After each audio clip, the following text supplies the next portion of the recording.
દરેક વિદ્યાર્થી મિત્રોનું યુનિક એકેડમીમાં ફરીવાર હાર્દિક સ્વાગત છે. આજે આપણે નફો ખોટ નવા ટૉપિક સાથે બરાબર. એક્ઝામમાં આપણે પર્સન્ટેજ વાઇઝ ક્વેશ્ચન પણ ઘણા બધા હોય છે. તો હવે આપણે નફો ખોટના પણ થોડા એક્ઝામ્પલ જોઈએ. નામ તો હેડિંગ નફો ખોટની છે. આપણે એક્ઝામમાં છે ને 6ઠા 7મા 8મામાં પણ ભણ્યા છે નફો ખોટનું ચેપ્ટર બરાબર. પણ એ ટાઈમે આપણને એટલું બધું ટફ લાગતું હતું બરાબર. હવે એ પણ છે ટફ. ઘણા સ્ટુડન્ટ શું કહે છે કે નફો ખોટ એટલે ઇઝી છે, અમે તો એમ જ ગણીને આવી જઈએ છીએ. પણ ગવર્મેન્ટની એક્ઝામ જ્યારે આપો છો ને ત્યારે એ જ ટાઈમે છે ને આ જ ક્વેશ્ચન તમને ગૂંચવતા હોય છે, કન્ફ્યુઝ કરતા હોય છે બરાબર. કેમ કે ત્યાર પછી તમારું લેવલ વધી જાય છે, ચેન્જ થઈ જાય છે પર્સન્ટેજ શોધવાનું. હવે આપણે થોડા એક્ઝામ્પલ જોઈએ અને સોલ્વ કરીએ એટલે આપણે કોમ્પિટિટિવ એક્ઝામમાં કેવા પ્રકારના ક્વેશ્ચન પૂછાય છે નફો ખોટ રિલેટેડ તો તમને ખબર પણ પડે થોડું. કેમ કે ગવર્મેન્ટના લાસ્ટ યરના પેપર એકોર્ડિંગ જ મેં તમને એક્ઝામ્પલ સોલ્વ કરાવું છું બરાબર. આપણે ક્વેશ્ચનને સોલ્વ કરીએ. પહેલાં એક રમકડું ₹80 ખરીદીને ₹60 વેચતા કેટલા ટકા ખોટ થઈ બરાબર. વન લાઇનર ઓનલી ક્વેશ્ચન છે. જોઈને જ કેવું લાગે છે બહુ ઇઝી છે. અમુક સ્ટુડન્ટ એવું જ બોલે છે, પણ ગણવાનું જ્યારે આવે છે ને એક્ઝામમાં ત્યારે આવા જ સિલી ક્વેશ્ચનને છે ને સ્કીપ કરીને આવતા હોય છે. એ જ ટાઈમે આટલું છે ને ક્વેશ્ચન માઇન્ડમાં નથી ચાલતું બરાબર. તો આપણે ક્યારે આ વસ્તુ આ ક્વેશ્ચનને પણ આપણે પ્રેક્ટિસ હોવી જોઈએ બરાબર. આપણે સોલ્વ કરીએ. ખોટની મૂળ કિંમત માઇનસ વેચાણ કિંમત બરાબર. સૌથી પહેલાં તો ચલો આપણે પહેલાં ગણીએ. અહીંયા આપણને રમકડું ₹80 ખરીદીને 60માં વેચ્યું છે. આપણને જોતાં જ ખબર પડે છે કે ખરીદ્યું તો વધારે રકમમાં છે અને વેચ્યું ઓછી રકમમાં છે, તો આપણે ખોટ જ ગઈ છે બરાબર. તો 80 - 60 કરશું તો 20 આપણને શું આવી? ખોટ આવી. હવે આ જે ખોટ આવી 80 એ કઈ કિંમત પર આવી? મૂળ કિંમત પર આવી છે બરાબર. અને મૂળ આપણને અહીં કેટલામાં ખરીદ્યું છે? 80 પર આપણને ₹20ની ખોટ આવી છે બરાબર. તો હવે આપણે જે 100% શોધવાના હોય છે, આ ટકા આપણે 100 પર શોધવામાં આવે છે. કેટલા પર શોધવામાં આવે છે? 100 પર. તો આપણને જે ₹20 ખોટ મળી છે એ કેટલા પર છે? 80 પર. આપણે તો શોધવાનું કેટલા પર ટકા પર? 100 પર. તો આપણે પદ મૂકશું કે ₹80 પર ₹20 ખોટ ગઈ તો 100 એ કેટલા બરાબર. ફરી એકવાર 80 પર 20 ખોટ તો 100 પર કેટલા? તો આપણે શું કરશું? 100 × 20/80 બરાબર. હવે કટ કરો. 0 0 ઉડી ગયા, 2 ચોક 8 અને 25 ચોક 100 ઉડી ગયા, એટલે 25% આપણું ખોટ આવી ગઈ બરાબર. ફરી એકવાર આપણને ખરીદી કિંમત વેચાણ કિંમત કરતાં ઓછી હોય તો આપણને શું થાય? ખોટ થાય બરાબર. તો અહીં આપણે 80માં ખરીદ્યું છે અને 60માં વેચાણ કરી છે. તો સૌથી પહેલાં તો ₹20ની આપણી ખોટ ગઈ બરાબર. હવે આ જે ખોટ આવી તે ₹80 પર આવી છે. આપણે તો શોધવાનું 100 પર છે, તો પદ મૂકવું પડશે કે 80 પર 20 ખોટ તો 100 પર કેટલા? તો 100 ગુણ્યા આ રકમ ને આ રકમનો ગુણાકાર. 100 પર 20/80. 0 0 ઉડી ગયા, 4 દુ 8 અને 25 ચોક 100 ઉડી ગયા. તો 25% આપણને શું ગઈ? ખોટ ગઈ બરાબર. આવા જ ઇઝી ક્વેશ્ચન જ કન્ફ્યુઝ કરતા હોય છે આપણને બરાબર. તો પ્રેક્ટિસ બહુ ઇમ્પોર્ટન્ટ છે અને જેટલી આપણે પ્રેક્ટિસ કરશું એટલું વધારે આપણને બેનિફિટ રહેશે. આરજો એક રમકડું ₹240માં વેચતા 20% નફો થાય છે તો રમકડાની મૂળ કિંમત શોધો. જો આવા ક્વેશ્ચનો તમે લાસ્ટ યરના પેપર જોશો ને, આવા ઘણા બધા ક્વેશ્ચન છે બરાબર. તો આપણે પણ એ પ્રમાણે હવે સોલ્વ કરીએ. આરજો એક રમકડું 240માં વેચતા 20% નફો ગયો છે ને તો રમકડાની મૂળ કિંમત શોધો. હવે 20% નફો ગયો છે મીન્સ કે 240માં 20% નફો સમાયેલો છે. એનો મિનિંગ એવો થાય.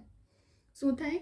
આજે 240માં વેચતા એના 20% નફો થયો છે. તો 20% જે નફો છે ને તે 240માં સમાયેલો છે. તો આપણે તો શું શોધવાની છે? મૂળ કિંમત શોધવાની છે બરાબર. તો એટલે શું થાય? 20% નફો એટલે 100 મૂળ કિંમત ગણાય અને 20% નફો એટલે ટોટલ 120% પર ગણાય. અને આપણે શોધવાનું કેટલા પર છે? 100 પર શોધવાનું છે. તો આપણે પદ મૂકશું. સૌથી પહેલાં લખી દેવાનું. એવું મેં અહીંયા થોડું ડિટેલમાં લખ્યું છે બધું સમજાવવા માટે કે 240માં 20% નફો આપણો સમાયેલો છે. તો ટોટલ 100 + 20% એટલે 120% રકમ કેટલી? મૂળ કિંમત 100 માટે હવે આપણે શોધવાનું. તો 120% પર 240 છે. 20% નફો થયો છે. મૂળ કિંમત 100 અને એમાં 20% નફો એટલે 120 થયો. તો 120 પર 240, તો આપણે તો કેટલા મૂળ કિંમત પર શોધવાનું છે. તો મૂળ કિંમત 100 પર કેટલા.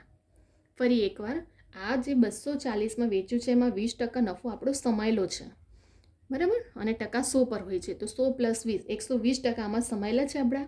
તો 120 પર 240 રૂપિયામાં વેચાણ કર્યું છે 120% નફા પર.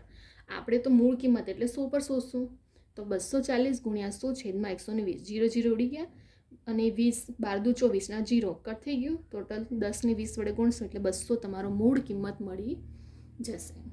ફરી એકવાર આપણે પહેલાં રકમ વાંચો કે 240માં વેચતા 20% નફો થાય છે.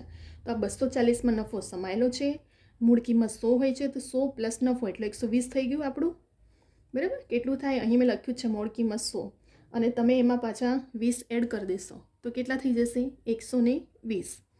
હવે આપણે મૂળ કિંમત શોધવાની છે તો આપણે પદ મૂકવાનું કે 120% પર 240માં વેચાણ કર્યું તો 100% પર કેટલા. તો 240 × 100 છેદમાં 120 કટ કરશો તો 200 રૂપિયાની શું આવી મૂળ કિંમત આવી. હવે આપણે ત્રીજો ક્વેશ્ચન જોઈએ.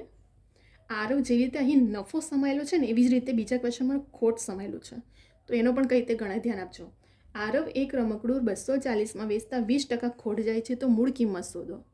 હવે જે આ 20% ખોટ છે ને તો આમાં સમાયેલી છે 240માં, બરાબર. મૂળ કિંમત તો હંમેશા 100 જ ધારવામાં આવે છે, બરાબર. તો 240માં 80% પાછળ તો આપણે તો 100 પર શોધવાનું. તો સેમ આ જ છે. અહીં આપણે પ્લસ કર્યું તો નફો હોય તો 100માં 20 પ્લસ કરી દેવાનું અને ખોટ હોય તો 100માંથી -20 કરી દઈશું. અહીં તો 80 રહ્યા 100માંથી, તો 80 પર 240, તો આપણે 100 પર કેટલા, બરાબર. નફો કહે તો 100ની મૂળ કિંમત પર નફો ઉમેરી દેવાનો અને પછી પદ મૂકીને ગણવાનું કે 120 પર 240 તો 100 પર કેટલા.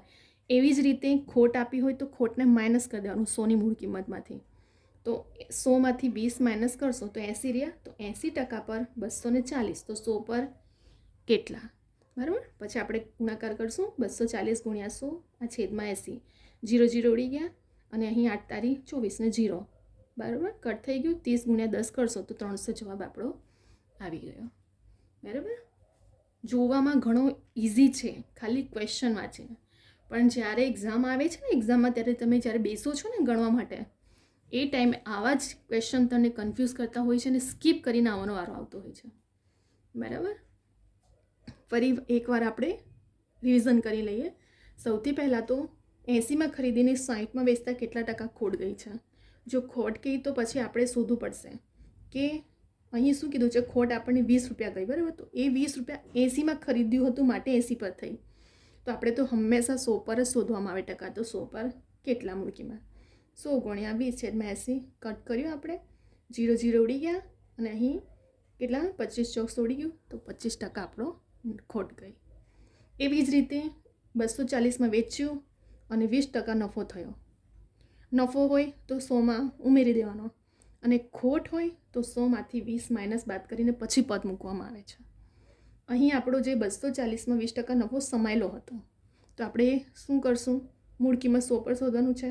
તો 120 પર 240 તો 100 પર કેટલા, 240 × 100 છેદમાં 120, 0 0 ઉડી ગયા, 12 × 24 ઉડી ગયું ને 0 એટલે 200 રૂપિયા આપણને શું આવી મૂળ કિંમત આવી.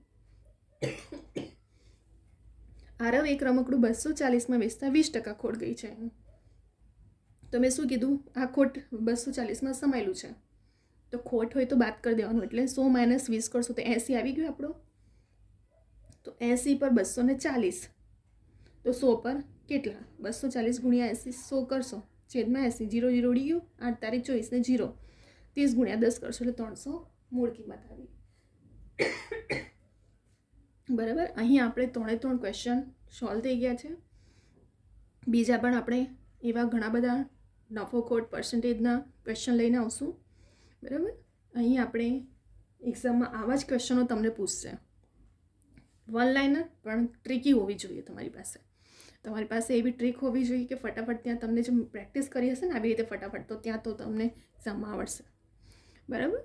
અહીં આપણે વિડીયોને સ્ટોપ કરીએ છીએ. જો વિદ્યાર્થી મિત્રો તમને આ વિડીયો ગમે તો લાઇક શેર સબસ્ક્રાઈબ કરો, બીજા બધા સ્ટુડન્ટ વિદ્યાર્થી મિત્રોને પણ શેર કરો જેથી કરીને દરેક સ્ટુડન્ટ સુધી પહોંચે. સ્ક્રીનશોટ લઈ શકો છો બરાબર. નોટ કે પેનમાં પણ જો તમે ગણતા હોય તો પછી આવી નોટ બનાવીને રાખો, જેથી કરીને આ ગવર્મેન્ટમાં જે એક્ઝામમાં પૂછાય છે ને આવા, તો તમારે સોલ્યુશન થતું જાય.